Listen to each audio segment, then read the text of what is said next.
Hello, I'm Sister Gail Fitzpatrick, and I'm happy to be back with you again, just to think about things as we move through this time of pandemic, of unrest in the country, in the world, in many different areas, and yet also the beauty of this fall. It has been a very beautiful, lovely, really refreshing season to live through and to enjoy.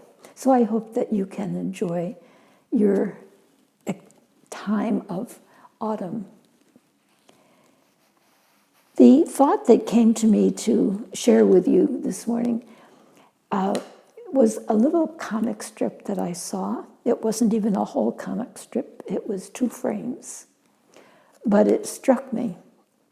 And I don't remember where I saw it. It could have been on a magazine, or it could have been on a news slip or something. But anyway, it was a picture of a little boy, probably I'd say about 7, 8, facing away, and he's sitting on a limb of a tree.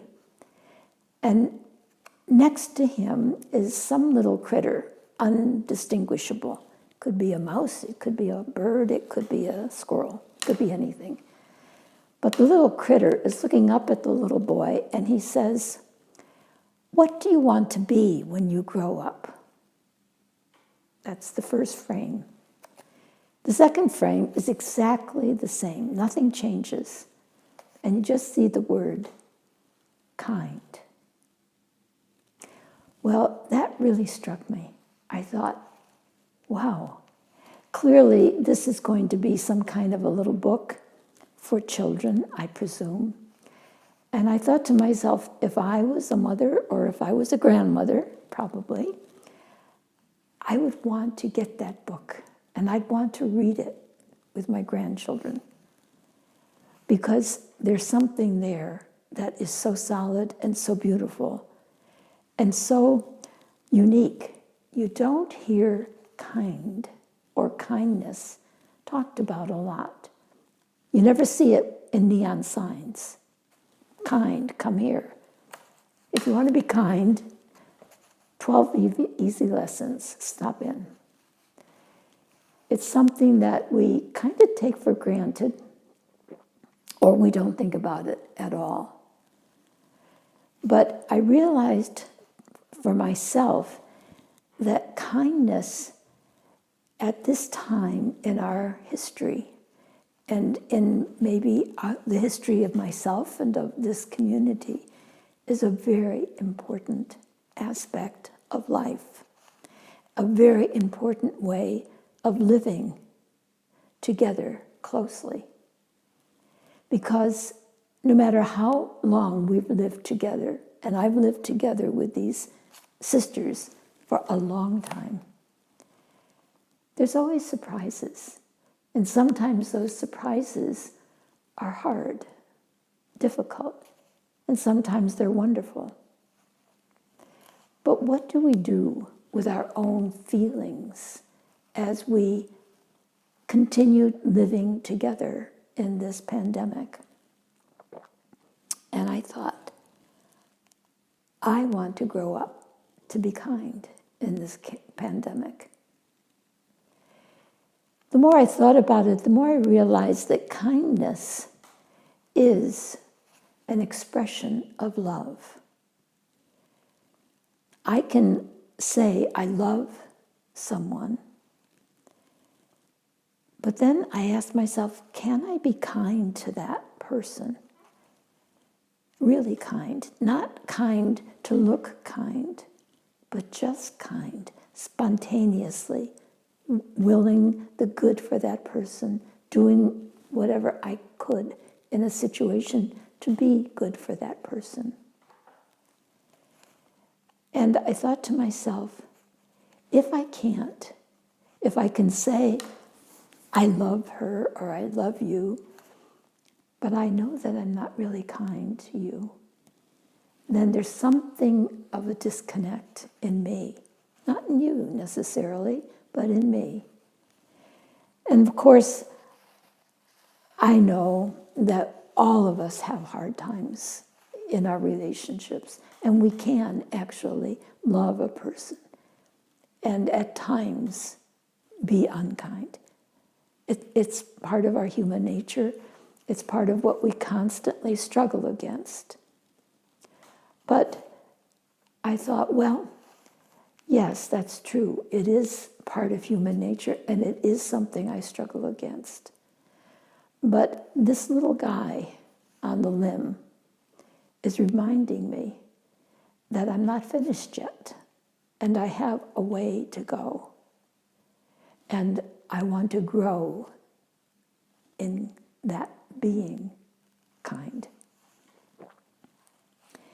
One of the obstacles to kindness, I think, particularly in a quiet situation, in a place and time of silence, is in my thoughts.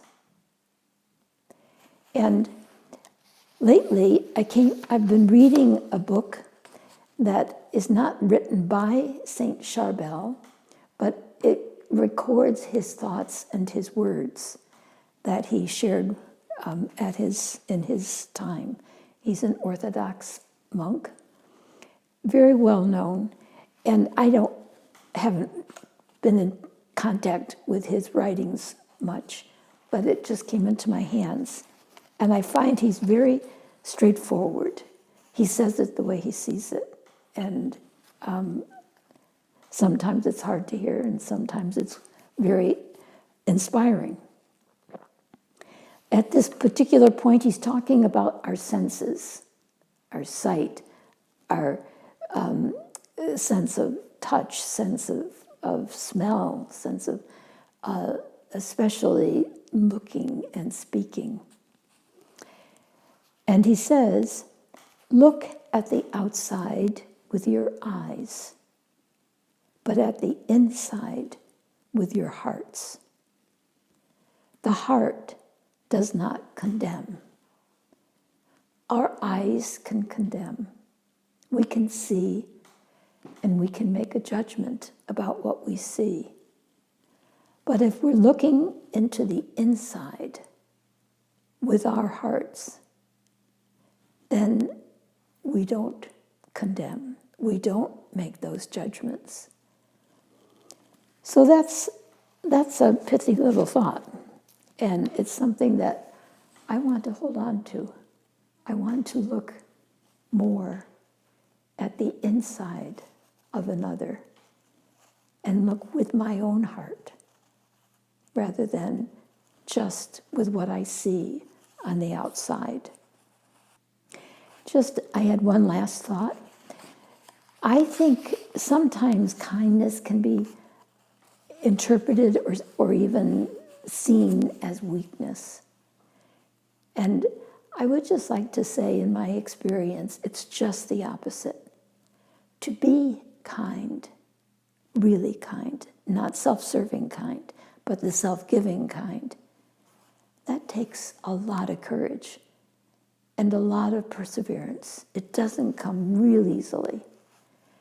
But one thing I have seen very often is that when a person that I observe being kind to another, I see that it changes the other.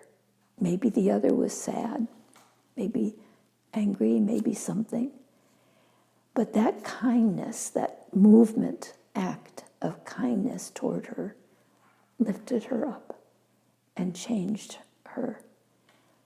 So it is something worth striving for, wanting to grow up, to be kind. So there's the word for today for me. Bless you. Thank you.